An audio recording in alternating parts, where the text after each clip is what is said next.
What if I told you that 42% of Americans suffer from the same chronic disease and that this contributes to the top causes of death in America? I'm Dr. Thompson with Bariendo, and today we're going to talk about obesity as a disease. If you'd like to go more in depth in this topic, check out our column in Forbes magazine at Forbes.com.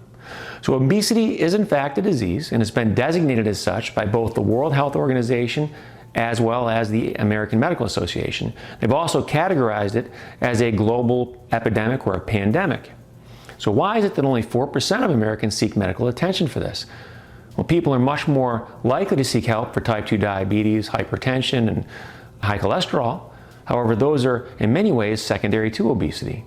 Well, in large part is due to the societal stigma around obesity. Many people think it's a character flaw, they're not trying hard enough, and this can be paralyzing. But in fact, it's much more than that. Obesity is not a number on a scale. It's not a body mass index of over 30. It's an inflammatory disease. So it's a disease of inflamed adipose tissue. You have certain inflammatory cells that then live in adipose tissue, live in the fat tissue, and they secrete toxins into the blood. These toxic cytokines, including TNF and IL-1 beta, then circulate throughout the body, causing end organ damage. These contribute to type 2 diabetes, fatty liver, and cardiovascular disease. So it's time to really start focusing on the underlying cause of these diseases.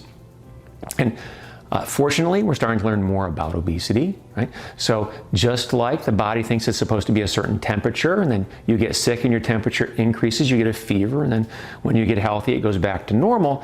In many ways, our body also thinks it has a set point or a weight that it's supposed to be at.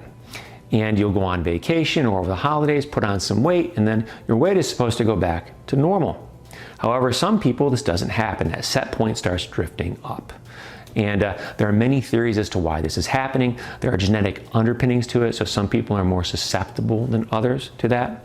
Additionally, there are epigenetic phenomena. So that is where your expression of your genes, the expression of your DNA, is manipulated or changed. And we know there are certain risk factors for that. Sleep deprivation, stress, certain genetically modified foods or processed foods can actually affect the expression of your genes that protect you from obesity and lead to a drifting upwards of that set point. So we're now learning more and more about this, and that's great. But in the meantime, we do have therapies that can help. We have new medications. Everyone's heard about semaglutide or Wegovy and Ozempic.